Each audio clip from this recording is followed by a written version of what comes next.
विकल्प बहुत मिलेंगे मार्ग भड़काने के लिए। क्या कि विकल्प बहुत मिलेंगे मार्ग भड़काने के लिए, संकल्प एक ही काफ़ी है मंजिल तक जाने के लिए। हेलो नमस्कार साथियों, आप सभी को टारगेट विद नित्यम के इस चैनल में दिल खोल करके स्वागत है। जैसे मैं आपको लगातार पता चल रहा है कि टारगेट विद नित्यम चैनल से जीके जीएस का सीरीज दिया जाता है जो सभी परीक्षाओं के लिए महत्वपूर्ण है। अब भारत के किसी भी प्रतियोगी परीक्षाएं की तैयारी कर रहे हैं उन सभी परीक्षाओं के लिए वीडियो रामबाण साबित होगा। क्या ये वीडियो रामबाण साबित होगा? रामबाण साबित होने का कारण क्या है कि ये सारे प्रश्न जो हैं वो PYQs है, यानी प्रीवियस ईयर पर आधारित प्रश्न है। और हमारे चैनल से जो जीके जीएस का सीरीज दिया जा रहा है इसका फुल डिस्कशन कराया जाता है। एक प्रश्न का जो है पुर्जा पार्ट खोला जाता है। तो पहले आप वीडियो देखिए, वीडियो पसंद आता है तभी चैनल को सब्सक्राइब कीजिएगा, वीडियो को लाइक कीजिएगा, वीडियो को शेयर कीजिएगा और वीडियो को नीचे कमेंट एक लिख कर आएगा, उसमें जाकर आप कुछ कमेंट कर सकते हैं कि ये वीडियो आपको कैसा लगा। ठीक है, तो चलिए आपकी ज़्यादा समय की हम बर्बादी नहीं करेंगे। सवालों की ओर जाने से पहले हम आपको बता दें कि ये सभी परीक्षाओं के लिए उपयोगी है। बीपीएससी शिक्षक भर्ती, बिहार पुलिस, बिहार दरोगा, बिहार एसएससी, रेलवे, बैंकिंग या फिर डिफेंस एग्जाम, कोई भी प्रतियोगी परीक्षाएं उन सही परीक्षाओं के लिए वीडियो रामबाण साबित होगा। ठीक है, तो चलिए अब सवालों से हम आपकी शुरुआत करते हैं। थोड़ा जूम आउट करना चाहेंगे, ये लीजिए।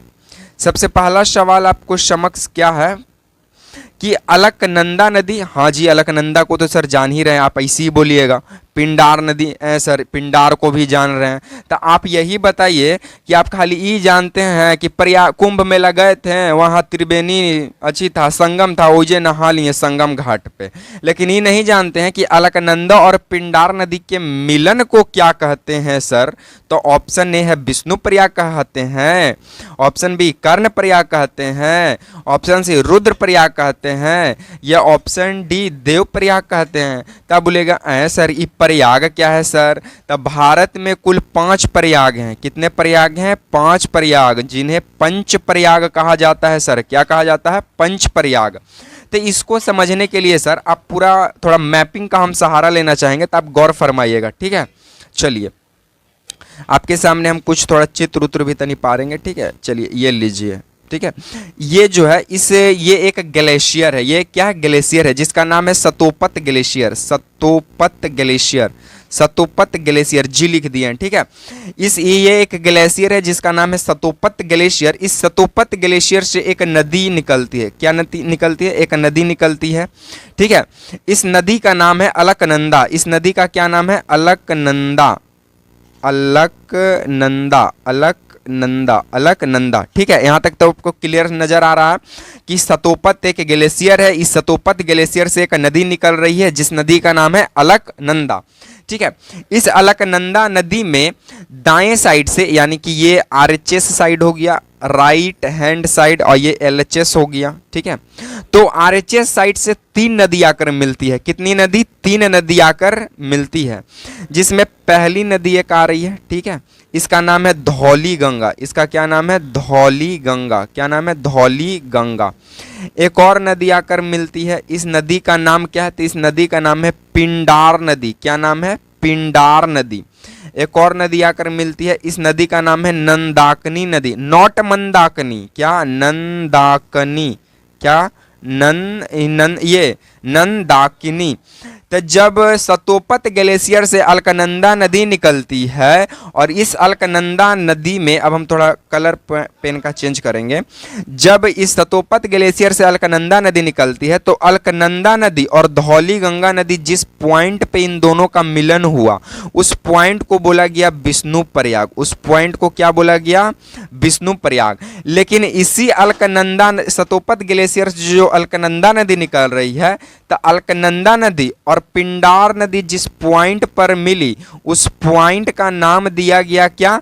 तो उस पॉइंट का नाम दिया गया कर्णप्रयाग। क्या नाम दिया गया? कर्णप्रयाग। ठीक है, और इसी अलकनंदा नदी पर जब नंदाकिनी नदी जिस पॉइंट पर आकर मिलती है उस पॉइंट का नाम क्या दिया गया? तो उस पॉइंट का नाम दिया गया नंदप्रयाग। क्या दिया गया? नंदप्रयाग। ठीक है, तो सर यहाँ तक क्लियर हो गया सर तो यहाँ तक अब फिर हम थोड़ा पेन का है ना कलर चेंज कर देते हैं। ये लीजिए, ठीक है। अब एलएचएस साइड से ना दो नदी आकर मिलती है। एक नदी जो आती है उस ये यहाँ पे मिलती है और एक नदी आकर यहाँ पर मिलती है। तो इस जो पहली नदी जो आई, इस नदी का नाम है मंदाकिनी नदी। क्या नाम है? मंदाकिनी नदी, मंदाकिनी नदी। और दूसरा वाला नदी के नाम है भागीरथी नदी, भागीरथी नदी। अब भागीरथी नदी जो है ये गंगोत्री ग्लेशियर के पिघलने से गोमुख झील का निर्माण हुआ है और उसी गोमुख झील से इस भागीरथी नदी आती है जिसको हम लोग गंगा कहते हैं। तो सबसे पहले जब मंदाकिनी नदी अलकनंदा से जिस पॉइंट पर मिली है, यहाँ ब्लैक ये कर लेते हैं, क्या येलो कर ले, ग्रीन कर लेते हैं। अब ये मंदाकिनी नदी जिस पॉइंट पे अलकनंदा से आकर मिली है उस पॉइंट को बोला गया रुद्रप्रयाग। उस पॉइंट को क्या बोला गया? रुद्रप्रयाग। और भागीरथी नदी जिस पॉइंट पे अलकनंदा से मिलती है उस पॉइंट को बोला गया देवप्रयाग। क्या बोला गया? देवप्रयाग। और इसी देवप्रयाग से फिर एक सीधे यहाँ से एक नदी निकल गई जिसका नाम पड़ जाता है गंगा। तो पूछेगा गंगा नदी का गंगा नाम कब से पड़ा जाता है? तो देवप्रयाग से। भागीरथी जब अलकनंदा में मिलती है देवप्रयाग उत्तराखंड में, तभी वहीं से एक नदी आगे की ओर जाती है जिसका नाम पड़ जाता है गंगा। तो अब बताइए ये क्वेश्चन नहीं बनेगा? क्वेश्चन क्या बोलता है इसको आप एक बार देख लीजिए। क्वेश्चन क्या था इसी देख लीजिए ना कि अलकनंदा नदी और पिंडार नदी के मिलन को क्या कहते हैं? तो अलकनंदा तो ई हो गया, पिंडार ई हो गया, इन दोनों के इस पॉइंट को मिलन को क्या कहा गया? कर्णप्रयाग। तो इसका right answer option number B होगा। ठीक है, चलिए तो ये आपको डिस्कशन कैसा लगा कमेंट में जरूर बताइएगा। ठीक है, नेक्स्ट ये लीजिए सर। नेक्स्ट प्रश्न आपसे क्या कहता है कि आम्र वर्षा किस राज्य में होती है? तो आप बोलेगा है सर ये आम्र वर्षा कुछ है सर, ये आम वाला का है पानी सर। तो एकदम सही समझे। आम के समय जो वर्षा हुआ, जिस वक्त आम में मंजूरा जानते हैं ना, मंजरा, जिस वक्त वो निकलना शुरू होता है तो उस वक्त जो वर्षा होती है उसी को बोला गया है आम्र वर्षा। तो ये केरल में होती है क्या सर?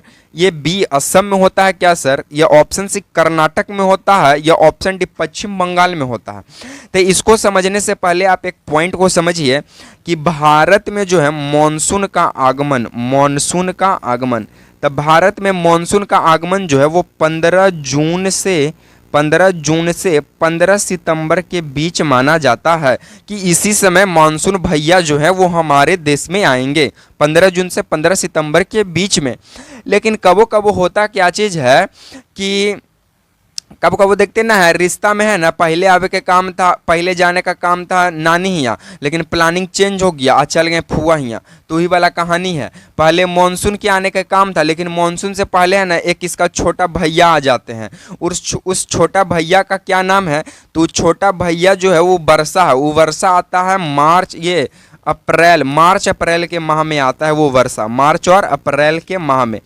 तो मार्च और अप्रैल के महीने में गरज बरज तरस के साथ जो वर्षा होती है वो वर्षा अलग अलग राज्यों में होती है। तो अलग अलग राज्यों में उसी वर्षा का अलग अलग नाम दिया गया है और वो जो वर्षा है अलग अलग राज्यों में अलग अलग फसलों के लिए उपयोगी होता है, इसीलिए अलग अलग नाम दिया गया है। तो अगर यही वर्षा केरल में हो जाएगा तो आम को फायदा पहुंचाएगा। किसको पहुंचाएगा?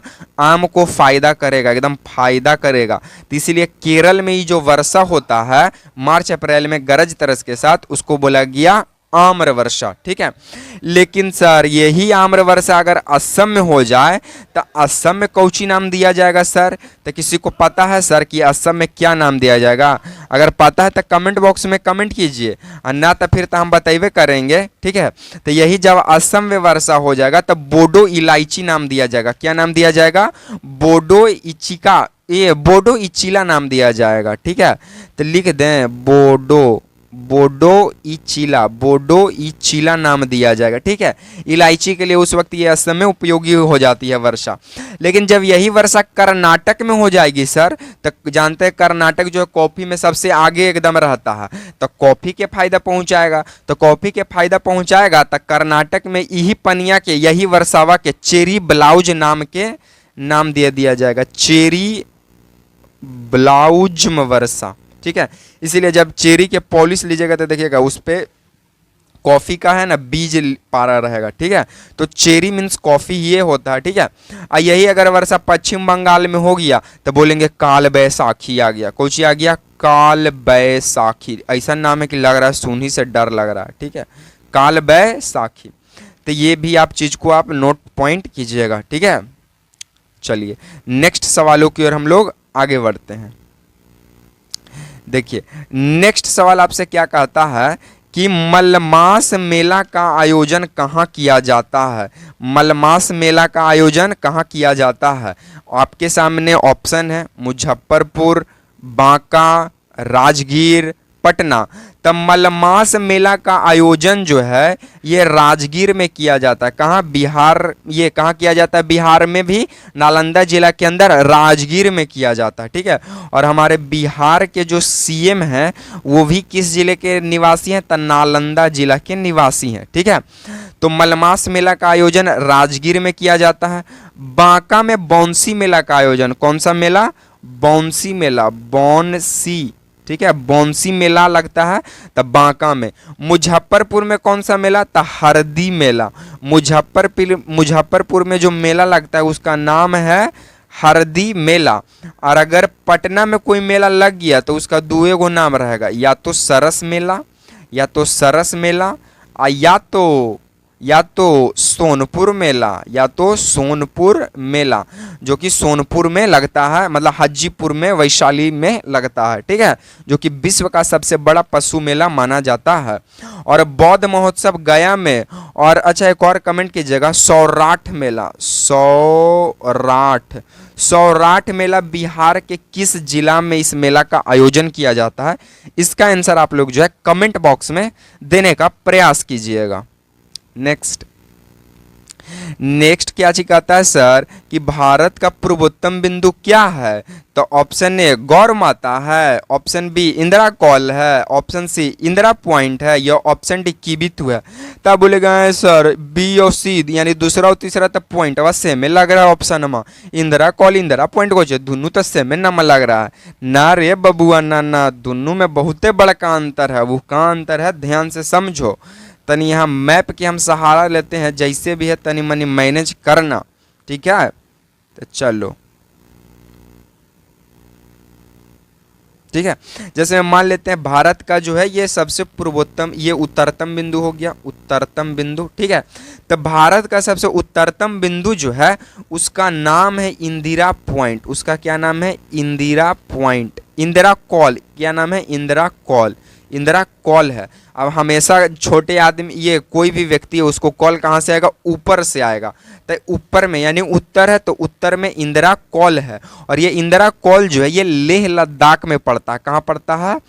लद्दाख में पड़ता है, लद्दाख में पड़ता है। तब भारत का उत्तरतम बिंदु इंदिरा कॉल जो कि कहाँ पड़ता है? लद्दाख में, ठीक है। भारत का ये नीचे वाला बिंदु कौन हो गया? तो ये हो गया दक्षिण। तब भारत का दक्षिणतम बिंदु कौन हो जाएगा? तब भारत का दक्षिणतम बिंदु का नाम है इंदिरा पॉइंट। क्या नाम है? Indira point, Indira point, Indira point. और ये जो इंदिरा पॉइंट है ये अंडमान एंड निकोबार द्वीप समूह में पड़ता है। और ऐसे मुख्य भूमि का दक्षिणतम पूछा जाए तो कन्याकुमारी जो कि तमिलनाडु में है, ठीक है। भारत का अगर पश्चिमतम बिंदु देखा जाए, ये वाला कौन सा है? पश्चिमतम बिंदु। तो भारत का पश्चिमतम बिंदु का नाम है गौहर माता, गौहर माता, जो कि कहाँ पड़ता है? जो कि गुजरात में पड़ता है। भारत का पूर्वोत्तम बिंदु यहाँ है। तो भारत का पूर्वोत्तम बिंदु का क्या नाम है? तो भारत का पूर्वोत्तम बिंदु का नाम है कीबीथु। क्या नाम है? कीबीथु, जो कि कहाँ पड़ता है? एपी यानी अरुणाचल प्रदेश में पड़ता है। तो यहाँ तक आपको सारी जानकारी पता चल गया होगा कि क्या है पूरी, ठीक है। तो देख लीजिए भारत का पूर्वोत्तम बिंदु, भारत का पूर्वोत्तम बिंदु ये है। तब भारत का पूर्वोत्तम बिंदु कीबीथु ये वाला, ठीक है। भारत का अगर उत्तरतम बिंदु पूछ दिया जाए तो इंदिरा कॉल हो जाएगा, ठीक है, इंदिरा कॉल हो जाएगा। भारत का दक्षिणतम बिंदु पूछ दिया जाए तो इंदिरा पॉइंट हो जाएगा। भारत का पश्चिमतम बिंदु गौहर माता हो जाएगा। लेकिन पूर्वोत्तम बिंदु पूछा तो right answer option number D Kibithu Arunachal Pradesh हो जाएगा। अब कुछ और यहाँ से इंपॉर्टेंट फैक्ट की बात करें, तब भारत का उत्तर से दक्षिण की कुल लंबाई, तब भारत का उत्तर से दक्षिण का कुल लंबाई है 3214 किलोमीटर। कितना है? 3214 किलोमीटर।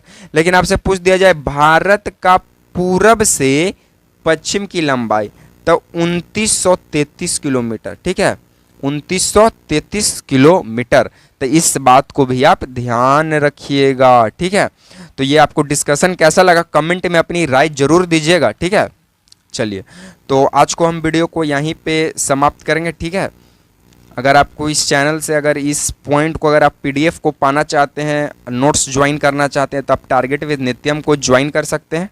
चैनल को सब्सक्राइब कर सकते हैं। वीडियो पसंद आया तो लाइक कर सकते हैं, शेयर कर सकते हैं। ठीक है, इसी तरह के सीरीज के साथ आपसे मिलेंगे नेक्स्ट वीडियो में। तब तक के लिए आप तमाम साथियों को जय हिंद, वंदे मातरम।